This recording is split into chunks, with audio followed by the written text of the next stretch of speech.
welcome to transmissions from the NX 7062 podcast. Dave, it is funny that you say, hey, all, because literally right before I jumped in here, David Livingston and I were talking about the Monkees, because we were talking about the Beatles, and I said one of the things I love about the Beatles is they gave me the Monkees. And so we started talking about the Monkees, and he was telling me a Peter Tork story, and here's Dave going, hey. Hello. So as you all know, we are going to kick this show off just by yip-yapping a little bit about Starfleet Academy. Not going to wait too long because I got somebody very special, as I mentioned, over in the green room, my video version of the green room. So we're going to just start with, yes, I watched Starfleet Academy. Spell it right, Dave. You spelled it wrong. Spell it right. I'll give you a second to correct yourself. Anyway. Unfortunately, this episode was kind of predictable. Hey, Ed, good to see you. From the standpoint of the minute they started doing the debates and Jaden got all flustered, it's like, all right, somebody's going to teach him. He's going to be up on that stage by the end of the episode. Saw that coming. When they started talking about giving the Klingons a planet, the Klingons don't accept charity. I saw that whole battle coming. But hey, Chris. But the one thing that there you go, Ed. See, Ed got it. Ed got it. You got to be a true fan to know it's 2 E's, no Y. Yeah. There you go, Dave. So just from a standpoint of the story's predictability, but always with the Stephen Colbert, Jaden's backstory, I did enjoy getting Jaden's backstory. That's important. Like I said before, I'm enjoying the fact that we're getting backstories for each of the different cadets, and we're finding out different things. This one went into a little more detail because they were kind of it wasn't just Jaden's backstory, but it was a lot of what has happened to the Klingons since, Kronos. We all know what happened with Kronos. They mentioned the Kittimer Accords, if you were paying attention. Sam did mention the Kittimer Accords. So we all know what was going on, so we got to catch up with everything that's been happening with the Klingons and their diaspora. And yeah, we want to give them a planet. Well, they don't want to take charity. They need to fight. Okay, yeah, I see a battle. But, hey, Travis, good to see you. Long time no see. Thanks for popping in. So we did get Klingon music. It was good world building. But I was like, where's my Klingon fight song? And right before I thought they were going to screw me out of it, they played the Klingon music, and I was happy with that. So that is basically all I have to say about the episode. From a scale of storytelling, like I said, it was predictable. But yeah, we got the world building. We got to catch up with the Klingons. So for that, I give them props. The whole thing with Laura Thok and saying, she wanted to mentor a Klingon. She was part Klingon, and now, the door was open for her to sit down with Jaden. I thought that was good too. I did enjoy that. But like I said, there were some things that were predictable, but that's okay. It's all right, because there were reasons why they did the story the way they did. So this one's like my least favorite so far, but that's okay. That's okay. You don't have to like everything. But so with that aside, now that we've all caught up on Starfleet Academy, without further ado, director, producer, writer, man of all trades when it comes to all things Hollywood, it's David Livingston, guys. Hello. Hi, Stephanie. Hi, David. Thanks again for joining me tonight. Thank you for having me. Absolutely, and thank you for the Abbey Road shirt. You're welcome. I don't know if anybody can see it, but I recognized it like just from the top, but that's okay. You have to be a diehard to understand, to get that album cover. But yeah, thank you so much for coming prepared, because we were all talking about Beatles earlier. So your life in Star Trek, I mean, you kind of went in from like the ground up pretty much. I was going over all the IMDb stuff that you did. You could have started with Sabotage One. Was that like your first Sal- Salvage one, yeah. Salvage One? So That I was can't read a my own handwriting. that's okay. It was a cheesy sci-fi uh, series, short-lived. Right, and you were second AD. That's correct. So is that what kind of got your foot in the door? No, I actually started off working in public television uh, as a production manager. But then when I crossed over and got into the DGA, I had to work. I worked as a second assistant, and I had to put in those days in order to be able to get back to becoming a unit manager again. Oh, gotcha, gotcha. So was science fiction always kind of where you wanted to go in your career, or you were just like, I want to do the production side of things, and wherever I end up. Um, Wherever anybody would hire me. And I didn't like being in production, but Okay. it was a good way to earn a living. I had always wanted to be involved in the creative side of the business, but uh, my fear and anxiety held me back. But thanks to Rick Berman, I was able to make that transition. So so that everybody out there understands, like when you say that somebody's a director, you get that, a director or writer. What exactly is it to be in production when it comes to projects? I started off as the unit production manager on the pilot for the Next Generation in 1987. And that job entails hiring the crew and creating a production schedule and a production budget. And then after that, managing the day-to-day operation of the shooting company. And it's a as I said, it's a managerial job.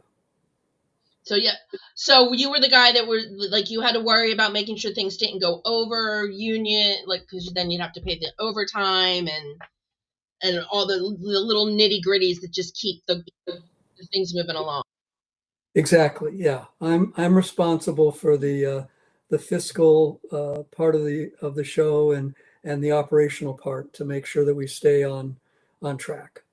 And definitely one of the furthest things you can get from being on the creative side. Yes, but I always saw myself as a uh, being supportive of the producers and the creative process, and to whatever I did was to facilitate uh, the artists doing whatever they wanted to do, and to not Right. hold them back. So my job was always to have everybody spend every penny that they had available. I cut my teeth at Universal in the television department there. It was called The Factory. And I used to get into trouble with the production office because they claimed I was too much on the producer's side rather than on the studio side. And I took that as a compliment. And I used that same approach to the job as a production manager when I went on to Star Trek. And I think And that's and that I think that's why Rick Berman and Bob Justman offered me a producing job, because they saw that I was supportive of that creative process and wasn't there to save money but to spend money.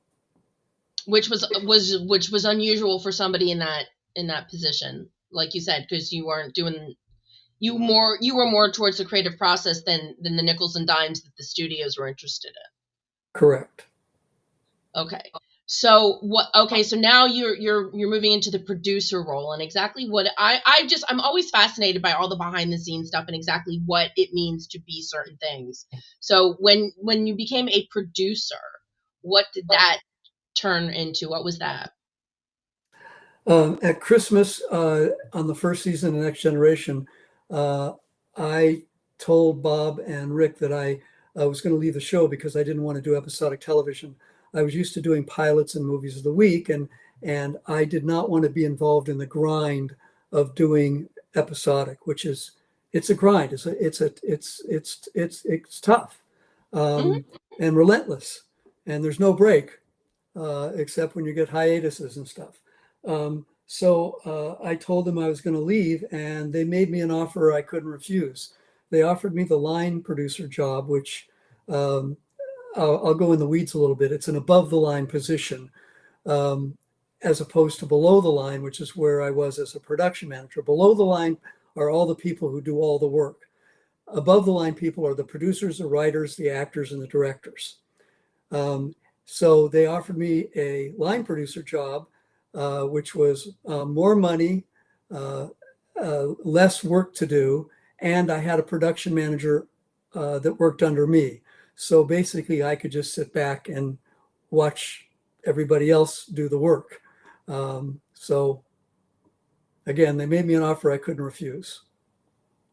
Well, that's always, I feel like a lot of the Star Trek, like Terry McAllis's rise up the ranks, it really does seem that when they find talent anywhere in Star Trek, they want to support the people like that are already there. They want to move you up. If you show that kind of promise, it seems like a very like a nurturing environment for people. Would you I mean, did you feel that when they promoted you, when they told you they didn't want you to leave? Yes, I was incredibly grateful for the offer, and I'm being a little facetious when I'm saying that everybody else did all the work. But my job as a line producer was simply to do what I was doing as a production manager, but being even more on the creative side, so that yeah. Uh, and in terms of promoting from within, Star Trek, first of all, attracted great artists because they could practice their craft. So many shows. It wasn't a show that was shooting in Encino, uh, in somebody's 1990s house, uh, every week, and it was formulaic television and stuff. Everything on Star Trek had to be created from whole cloth because it wasn't existing in the 20th and the 21st century. It was existing in the 24th or whatever century it was. So everything had to be created. So the first thing is we attracted unbelievably talent unbelievable talent. And second of all, if you proved your value, uh, that was recognized, and you did get promoted, and people wanted to stay with the show because of that, because they could practice their craft, and because they knew they could have advancements, and it was it was really an idealized situation for so many craftspeople. Yeah, that's what I was going to say. That's not always the way it works on shows. So to have that Yeah. kind of environment, I mean, look at all the shows that are directed by the actors on the shows. They always it seems like the shows always, Frakes moved into directing, Roxanne Dawson, all because Star Trek allowed them to. Yeah, Rick Berman allowed them. Rick Berman had what was called the DIT school, called Director in Training. And Jonathan was the first graduate and proved the value of letting people have a shot. You did have to go through a training period. You did have to prove to Rick that you had the passion uh, to do the job. And if he thought you were ready, he said go.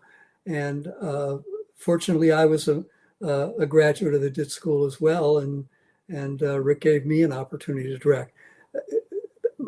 My gratitude is so incredible for this man who gave so many people opportunities to do so many things outside of their comfort zone, including directing. And it wasn't just actors that he gave uh, the directing chance to. It was people like me behind the camera, and a lot of the crew people, both Marvin Rush and Jonathan West, who were the directors of photography on the 4 different series that I worked on. They both directed wonderful episodes. And so kudos to Rick. Rick gets a lot of bad press, which I don't really understand and never have, because he was really so gracious to to the creative people on the show. Yeah, and Dave Gregory agrees. What an excellent program, an entry to have these actors into directing. Yeah, exactly. Exactly. Well spotted for Rick. I mean, so was DS9 was your directorial debut? No, I directed something called The Mind's Eye, which was on TNG. That was my Oh, first okay. episode. It's where it was our Manchurian Candidate episode where Geordi gets possessed by Klingons and Romulans, and Right. and then I my second one was called Power Play, which was my other TNG episode. Those were the only two TNG episodes I did. Um, Right. I Yep. would have liked to have done more, but Rick kind of moved me over to Deep Space Nine and wanted me to be working on that show more. Did was it was it in general, was it a different atmosphere at DS9, or was there like a carryover, like it's a Star Trek show and there's just a certain vibe that goes with it, or is it Yeah, I mean, it's a job, and every day right? it's kind of the same thing that you do. Um, but the quality, Deep Space Nine is a different kind of television show. That doesn't mean you feel differently or act differently or do anything differently while you're doing the show, but you do recognize that it's a different television show than TNG. To me, Deep Space Nine wasn't Star Trek. It was its own unique show. Gene did Wagon Train. You went on a journey. Um, Deep Space Nine was Gunsmoke. We were we were in that. We were You're in we Dodge. were we were stuck on that station, and that to me was the magic of the show. It happens to be my favorite of the four shows that I worked on, because you had this group of disparate characters who were forced to get along in order to survive. And in one moment they loved each other, and the next moment they hated each other. But they were able to kind of make it all work. And to me, that was the magic of the show, rather than having to go off to a new adventure each week. But You know, that's just a personal conceit of mine. well, it's just funny you said Gunsmoke because I literally did my episode last week comparing Gunsmoke to Star Trek in general. Okay. Just, well, just I love Gunsmoke. It's one of my favorite westerns. It was my grandfather's favorite, and basically, just there are parallels you can draw besides the exploration and the frontier feel. There's a certain morality in those westerns, and Oh, no and question about lessons, it.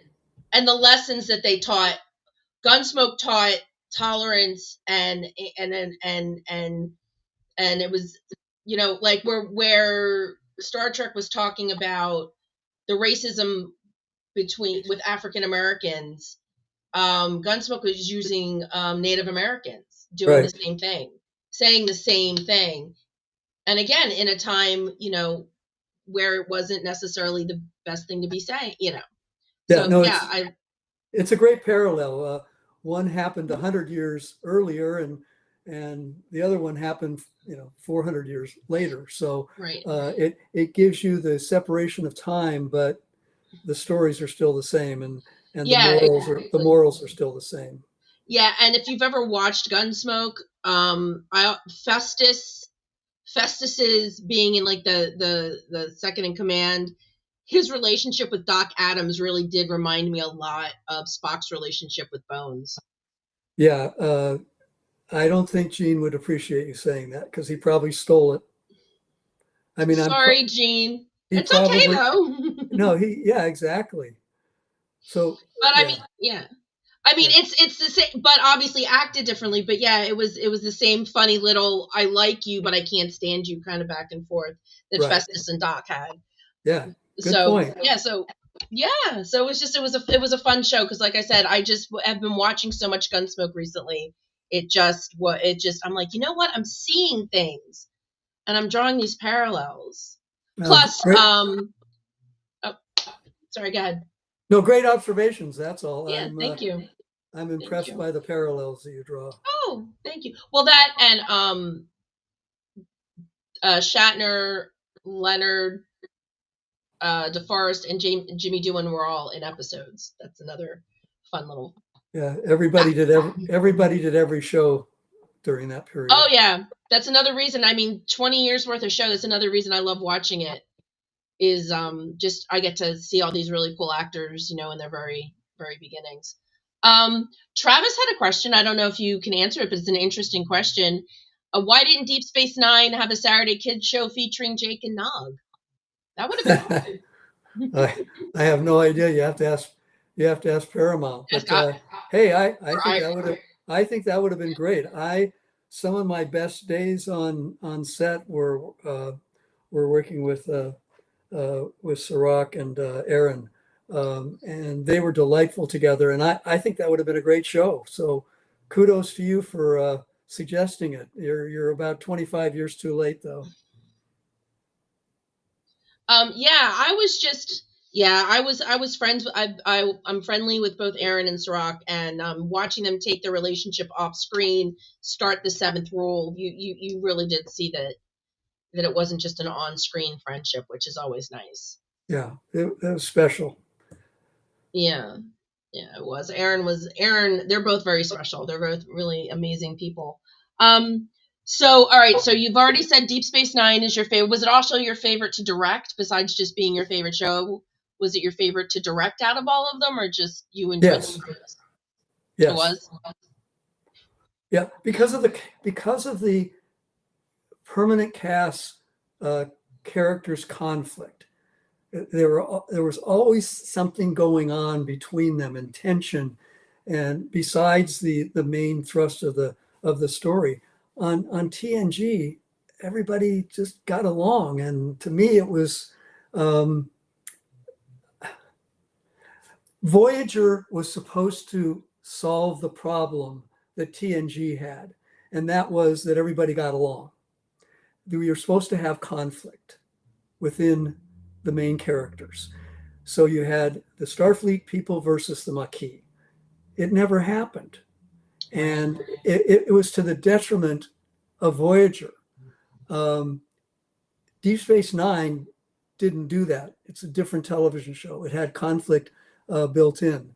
And even Enterprise didn't have real conflict. A little T'Pol and maybe Seven of Nine on Voyager introduced some conflict and stuff, but it was pretty minor, I thought. Where Deep Space Nine, you felt it every episode. You felt that people were vying for their own interests. Right. And that made the drama much more intriguing and powerful for me. Enterprise didn't need conflicts on the ship. They started conflicts with everybody else. Yeah, they were kind of loose guns out there in space. Yeah, and that's honestly, I mean, as you can tell probably by my background, Enterprise is my favorite out of all of them. From the rawness of it. Yeah, I had a great time doing Enterprise. I loved everybody on the show. I'm buds with some of them. I'm just irritated that, assuming Rick would continue to hire me, I lost 3 years of residuals when the show got canceled after the 4th season. So it cost me a lot of money. Yeah. No, I liked it for the rawness, for the stumbling around the universe, not knowing what they were doing. One of my favorite episodes, though, is from Enterprise, and that was it wasn't a Star Trek episode. It was called Impulse. It was a zombie episode, and I had so much fun doing that because we got to do a horror movie. We weren't doing Star Trek. And Vulcans as zombies is scary. It was a really good episode. Great drama is when you can take somebody who's here and you can put them into a circumstance where they become the polar opposite of what they thought they were or who they were. So you have these control creatures who have spent eons perfecting it, and all of a sudden all that's taken away from them. That's wonderful drama to see how that plays out. And Jolene Blaylock was the heart and soul of that episode, because without her journey of starting to lose it and to lose her control, that was the core and the power of the episode. So all the stunts and everything that I got to do wouldn't have meant anything unless Jolene nailed the performance, and she was spectacular. She was her performance, just as like one of the first Vulcans to be around humans the way she was so interesting to me. So it's just another reason why I love Enterprise so much, is because when you started with TOS, the Vulcans and humans were best buddies. Everything was great. And then you had the movie First Contact, and you didn't get to see where it went until Enterprise came along. Yeah. And then you're getting to see everything wasn't peaches and cream from the start with the Vulcans. Yeah, that conflict on Enterprise really worked for me. I enjoyed that part of the show immensely. Yeah, I did too. Like I said, it's the rawness. I've teased Connor about this. I think Trip is the reason they invented the Prime Directive, just because it was his putting his foot in his mouth more than I think anybody else. But you know what? It again. It went back to lessons. Cogenitor. I can almost never watch Cogenitor because I want to scream at Trip to not interfere with this culture, how they reproduce. So I thought it was a very thought-provoking episode, but I just can't watch it because I want to scream every time. I want the end to be different. Well, that's powerful drama if it can elicit that kind of response from you. Yeah, yeah. Like I said, it's such a well done episode, and like I said, it's one of the things where it's like, this is what happens when there isn't a Prime Directive, and it's a lesson about imposing your cultural beliefs on another culture, a completely different planet of people. They're not going to think or feel the same way. So, yeah. Okay, so I've got yep, you've got some people out here agreeing with you. Travis loved Impulse. Dave Gregory is a fan of Impulse. Oh, this is funny. In response to you saying, ask Paramount about the animated series for Nog and Jake. If we'd had social media, he would have asked. Oh, I love it. Travis agrees with me. Cogenitor is definitely the reason for the Prime Directive. So Jean Malot also mentioned Silent Enemy, which is one of my personal favorite Star Trek episode or Enterprise episodes. I don't know if you had anything to do with Silent Enemy, though. I did not. Notes. I made notes, not huge notes. I made notes. I'm trying to get Andre on the show, the guy that wrote it. I would love to have him come on, because that is one of my favorite episodes. Because I too am allergic to pineapple, like Lieutenant Reed. So that was kind of funny that it ended with, oh, his favorite food's pineapple, but he's allergic. So out of all of the Star Treks that you've done, do you have like one out of all of them? Is there like a specific favorite episode out of all of them that you've directed or worked on? It doesn't have to necessarily be directed, but if you have one that really sticks out for you. There's one. Well, Impulse is my favorite as a director because I got to do a zombie movie. I got to do all the tricks in my kit as a director, and it fit my visual style, etc. But the episode that has been most impactful in my life and continues to this day when I go to conventions and appear on these podcasts and stuff is an episode that when I read the script initially, I went into Steve Oster's office, who had taken my job on Deep Space Nine as the supervising producer. And I said, they're never going to let me direct again. I don't know what to do with this material. It's just people sitting around talking. I don't get it. It's the end of my career. What do I do? And he said, he looked at me and he thought I'd lost my mind. He said, David, you need to go back and read the script. I'd read it once. He said, you need to go home and read the script again because you don't get this. So I did. And when I did, I looked at my son after reading it, who was about 16 or 17 at the time. And I said, okay, I get it. And the episode was The Visitor, and a story about a son's love for his father that becomes so obsessive that he sacrifices his own life and the track of his life for his father. He gives up everything to try and get his father back. So it's a very tragic and sad story, but also a beautiful story about a son's love and filial piety for his father. And the audience's reaction, it doesn't have stunts, it doesn't have space battles.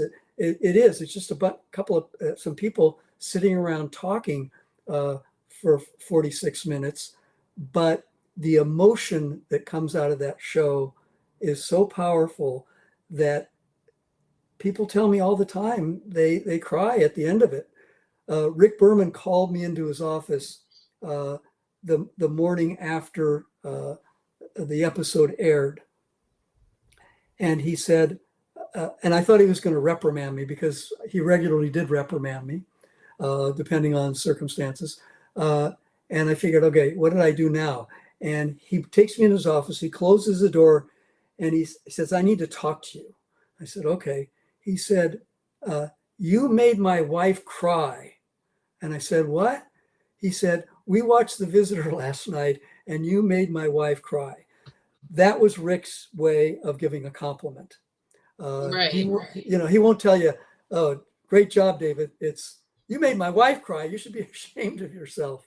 So that's the long answer for the most impactful episode that I did. And basically, as a director, I didn't do anything. I just sat back and watched Tony Todd cry on every take, which I told him he couldn't do because he had to stop that. We did rehearse, and which I'd never done before. Ira said I needed to, Ira Bear. So I did that. And you don't know when you're doing an episode how it's going to ultimately resonate with an audience. At least I didn't. The writers claimed they knew they had a diamond with the script.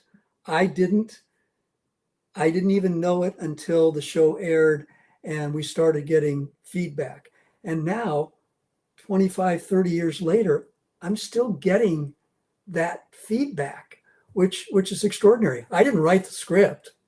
Michael Taylor, who is a wonderful writer and he's a friend, and Renee Echeverria did a great rewrite on it. They were the ones that created that episode. And I got the luck of the draw. But initially I was scared to death of it because I didn't have a clue what to do. All right, long answer. No, I love long answers. I love stories behind it. Travis says he also cries every time he watches it. So there you go. I am a huge Tony Todd fan. So I think it's fabulous. And I've met him too on a few occasions. And he was the dearest, sweetest, gentlest giant. Mm-hmm. Yes. He just exuded humanity and empathy.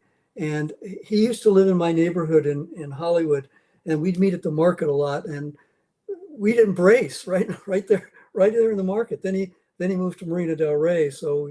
But we did we were able to do a couple of, we did one podcast for something called for Trek Talks. I guess you know Trek Talks. We did a visitor segment, and Tony was on it, Rachel Robinson, Andy Robinson's daughter, who played the visitor, and Sirach, and Aaron. Aaron was on it as well, I think. Yeah. And it was great to even on Zoom or whatever this is called, to Mm-hmm. get together and to revisit the visitor and to Yep.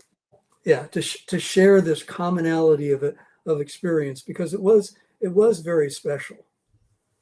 Yeah. Now, I was going to say Tony. I mean, if you only know him as the Candyman, you don't understand the type of soul that he was unfortunately.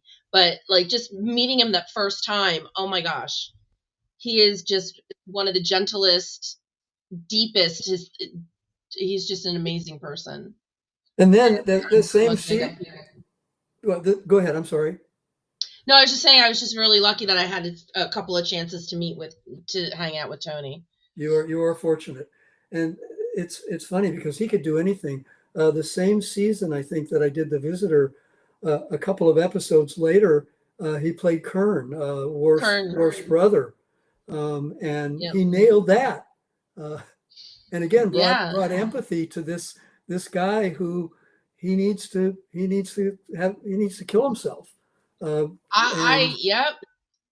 I and always they thought Tony was a perfect match for Michael Dorn. I always thought putting them together as siblings was a brilliant idea. Yeah, Michael is very by the book and all this other stuff, and Kern was always had issues and much more emotionally accessible. I'll put Yeah. it that way Yep. as a character. Travis says he got to tell Tony how that's amazing that he got to tell Tony how much he liked that episode. Let's see what else. Oh, okay. Greg has a non-Trek question, which I do absolutely allow. Dave wants to know about your photography and if you've got anything next, experimental or exhibits in the works.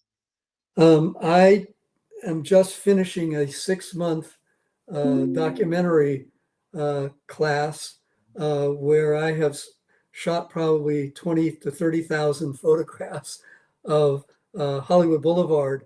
Uh, I called the project Streetwalkers, not the kind that you might think, but the people who walk on the streets of Hollywood Boulevard. And Hollywood Boulevard is such an incredible place where you see a cross section of everything in humanity.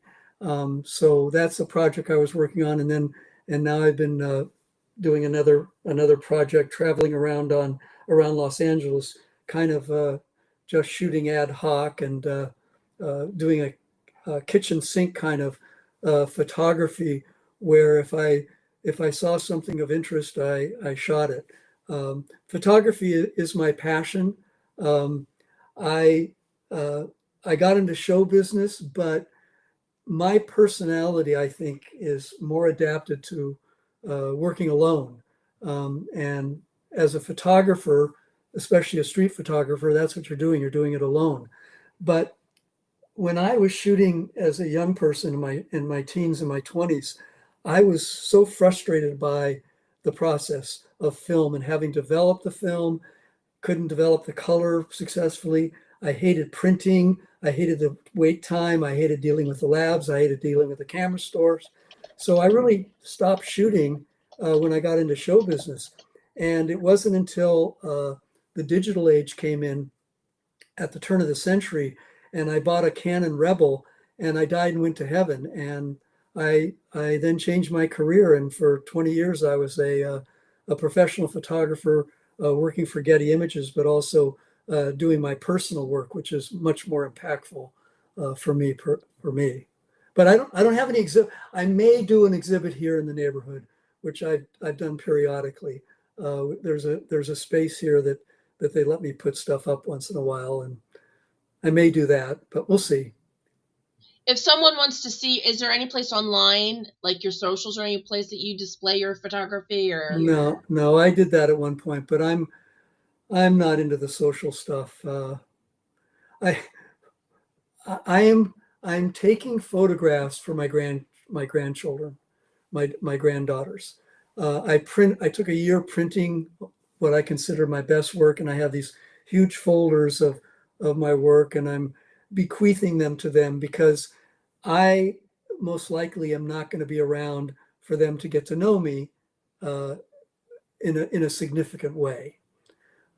And I'm hoping that by if their parents show them the photographs, that in some way they'll draw a connection to me. They'll see how I saw the world, and in that way maybe come to some understanding of who I was, and maybe the pictures will affect them emotionally. So that's what I'm doing now. Well, Dave appreciates that. Fabulous answering.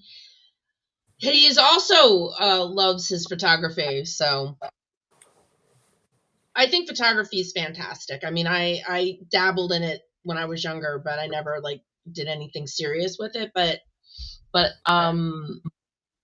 yeah, I'm a huge fan of photographic art. I have a favorite photographer. His name's Gary Siddell. I used to see him every year at the Arts Festival in Pennsylvania, central Pennsylvania. And he would do these fabulous black and whites. He used to be a civilian photographer for the U.S. military, I think the U.S. Army. He has a great picture of Kennedy walking the Strasse right before his Berlin speech. And some of these pictures he would take, and then he would just put black and whites with watercolors in them. Not the whole picture, just like bits and pieces in color. Cool. What's his name? Yeah, Gary Siddell. And he's really hard to find online too, only because he's like he won't put his work up online. Mm-hmm. Because he was afraid people would copy his style. But yeah, I've got a lot of not to get off topic, but that's the one thing I forgot to warn you about. One of my favorite things is to go off topic and just go off on tangents. I think it's the most fun way to have a conversation. Yeah, why? There's no rules. No rules, exactly. It's what I tell everybody. No rules. It's my show. Is that Gary? Okay. This isn't. Oh, come on. Load. There we go. Okay, hold on. Let me see if I can do this. Okay. Let me see. I don't know if this is going to work. Oh, it might. Let's see. I don't know. Can you guys see that? I think it probably just took up the whole screen. Yeah. Yeah, see somebody's selling one on eBay. I don't know if I can zoom in a little bit. Let me see. But yeah, like I said, you won't really find his stuff unless like somebody's selling it on eBay. Gotcha. Okay, well, But I'm going to check him out. Yeah, please do. I don't even know. Unfortunately, I haven't been up to the Arts Fest in a while, so I don't know if he's even still with us. He was an older gentleman, but I have so much of his artwork. I love the way he does the Eiffel Tower, where he just colors in little bits and pieces. But yeah, I love good photography. It's amazing. I loved Aaron Eisenberg's photography. I never saw it. You've never? Oh my gosh. Melissa still has some of it. She used to bring it to the conventions. You know Melissa, sure. Yeah. I'll ask her. Yeah, definitely ask her to share some with you because he did some beautiful work. Thank you. I didn't know that. Yeah. Ed says he met you at a small theater in Glendale last year, and he thinks you're a very nice guy. I had to throw that in there. Was that at? I think you're. Go ahead. I was gonna say I think you're a fantastic guy. You're here on my show, so you get kudos. Of course. Was the show in Glendale? Was that Armin Schumerman's show? Oh, I'm gonna be really jealous. I would love to go out and see Armin and Kitty do something. So Ed, you can answer that question in the chat. Greg thinks that being off topic is the spice of life. I do too. My one favorite thing, and everybody, all my fans know this. My one favorite thing is if I get off topic, for me to figure out a way to bring whatever the topic is that we're talking about and find a link to bring it back to Star Trek. Okay. Well, Armin and Kitty certainly bring it back. There you go. And Ed says it was at the Armin and Kitty show. Yeah, I had the pleasure of meeting Armin a couple of times, but John's cocktail party a couple years ago is where I finally got a chance to actually talk to him. The one in Vegas? Yeah, not this year, the year before. Yeah. They were there. Yeah. So yeah, John's a great guy. I want to thank John Billingsley for putting us back together again, so that I could give you this formal invitation to come on the show. So Yeah, John's a good friend, and he's quite the humanitarian. He hmm was the head of the board on the Hollywood Food Coalition, which is a charity that he got me involved in, and I was on the board of directors for 3 years. And in oh fact, wow. my last big project was on the homeless. It was called Still Lives, and the Hollywood Food Coalition was my partner in mounting the exhibit a couple of times pre-COVID. Oh, that's fantastic. Chris Garris had a question. Let me go. Wait, I gotta scroll back because everybody was talking. All you guys have. Oh, Chris did have a question. He just wanted to say that he loved what you did with Shuttle Pod One, where you cut the shuttle in half so that the camera angles could be, you can get the cameras inside. Yeah, that was at lunch. I went to the production designer and I said, I can't shoot this episode because I don't have any place to put the camera. And I said, you need to cut the set in half. And he said, we can't cut the set in half. There's a steel beam running through the set that holds it together. And I said to him, we have to cut this. We have to cut it in half. And he says, okay, I'm going to ask. And that was Herman Zimmerman, who's the greatest of all time. But he said, okay, I'll get Tommy Arp. Let me call Tommy and have him come down here. Tommy comes, he was a construction coordinator. Tommy comes down and he said, what do you want, David? I said, I need to cut the set in half. And he says, okay, I'll do it at lunch. so they brought it in and with their steel cutters or whatever they did, and they cut the puppy in half because I needed to be able to, to shoot it. And Yeah, no, and those up close shots, made the whole thing where they're huddling in their blankets and the camera's right there. Yeah, I couldn't have done that unless we cut the set in half. Right. So it was your idea to like freeze them out and make them drink hot tea so their breath would show? Well, I don't know if it was my idea, but it was a bad idea. Today you would put that in post-production, and Right. maybe the one or two times that you actually see the breath, you get a sense of it. But it was really, we shouldn't have done it. And I felt bad for the actors because sometimes I would stop a take because we couldn't see the breath, and it was really, really frustrating. So I learned a big lesson to not let those things impose on the drama. But we tried. We refrigerated the stage. We kept the stage. We had the air conditioning on in the stage full blast, and then we enclosed the actual set, the shuttle pod, in visqueen, which is a mylar material, and pumped in air conditioning, and had dry ice on underneath the set, and Oh my God. it was cold. I've asked Dominic and Connor a lot. We've talked a lot about it and whether it helped their performance or not, and they're a little ambivalent about it. But I think ultimately they'll go on the side of that it probably did help them. So it Right. helped their given circumstances. Let me put it this way: they didn't have to pretend to be cold because they were cold.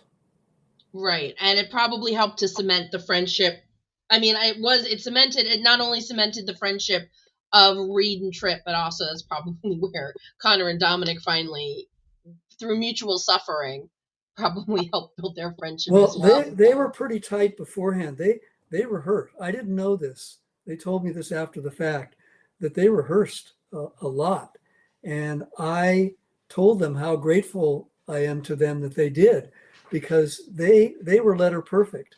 And not only letter perfect, but their intentions and where they were going and their given circumstances, they had their story, their character arcs nailed. So I didn't direct actors anyway, but again, I sat back and watched them act, and they didn't go up on their lines, or they were absolutely letter perfect. Which It is, was such a pleasure because it's hard. I mean, basically, we did have a B story, which it was okay, but really for several days, it was just those two guys inside that thing. yeah, well, Ed's right. In the end, it was a fantastic episode. So, which for an elevator episode, I know, is pretty amazing to make it one of the best of all of them. When it was just supposed to be kind of a yeah. Yeah. Stephanie, you've hit the nail on the head. Sometimes the restrictions that you're forced into force you to be creative. Mhm. Okay, we got to do a bottle show. All right, let's do a bottle show. How can we really do a great bottle show? What can we do to make it memorable?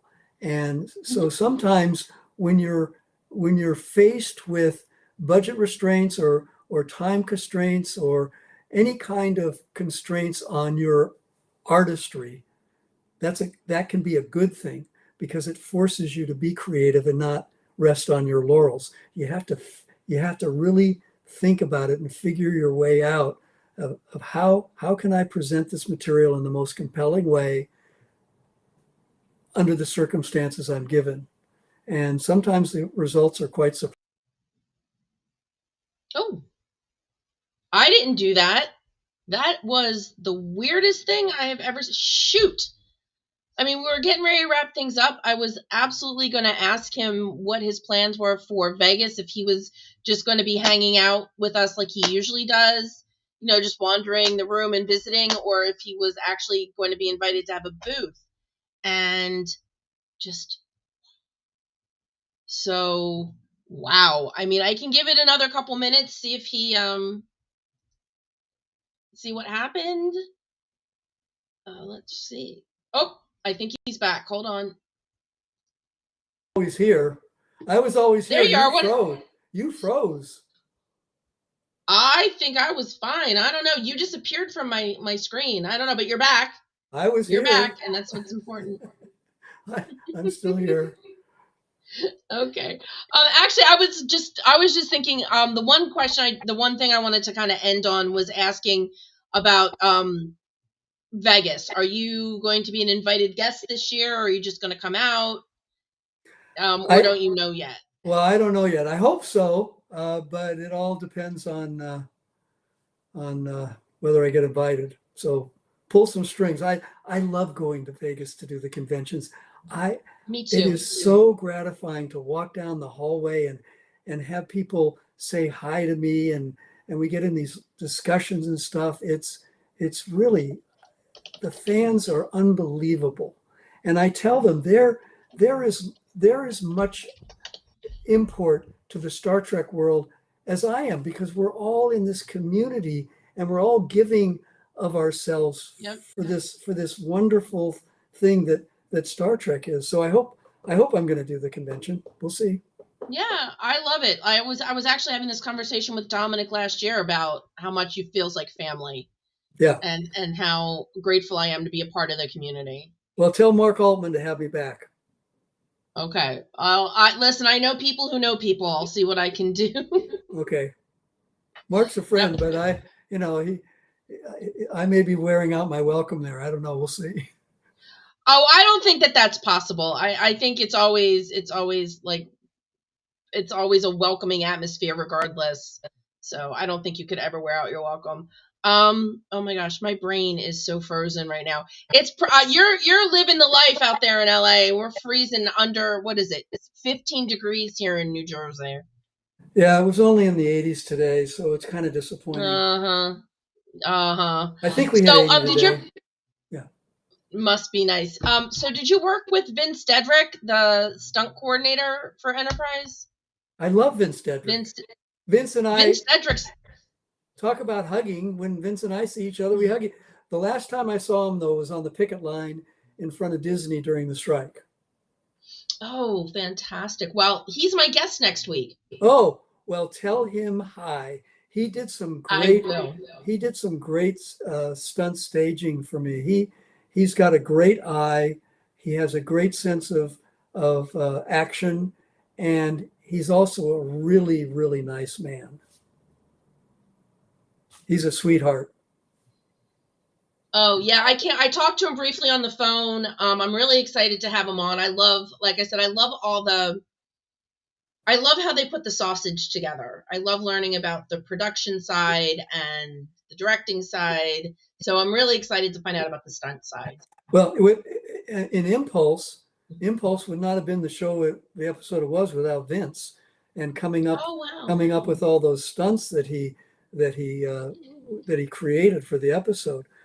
Basically, I would be doing something, and then we'd get to the scene where there was going to be some stunts, and I'd say to Vince, "Okay, what do you got, Vince?" And then he'd show me. So I didn't even stage it. I didn't do anything, and he'd show me what he Oh, had in that's mind, and I'd amazing. say, "Okay, let's do it. Let's shoot it." So he deserves a lot of credit for that episode as well as other episodes that we did together. Yeah, I can't wait to talk to him about Harbinger. That's one of my favorite fight scenes when Major Hayes and Lieutenant Reed have their big fight. So, and I know he worked on that. So I think so. I'm really looking forward to having him on. But David, you were amazing. Thank you so much for You're coming welcome. on. Thank you for wearing a Beatles shirt. I really appreciate that too. You're Love welcome. talking about the Beatles. And hopefully, hopefully I'll put bugs in people's ears. Hopefully you'll make it out to see us in Vegas because everybody is really excited for the 60th, and it wouldn't be the same if you weren't there. You had Thank such an you. impact on so many of the different shows. Thank you, Stephanie. That's very gracious of you to say. Oh, This was well, delightful. Thank you. well, thank you, David. Guys, thank you as always so much for coming out, asking your questions, leaving your comments. It's really appreciated. Don't forget, next week, like I said, personal friend of David, Vince Dedrick Jr., is going to be joining me to talk all about the stunt world as it applies to Star Trek. And until we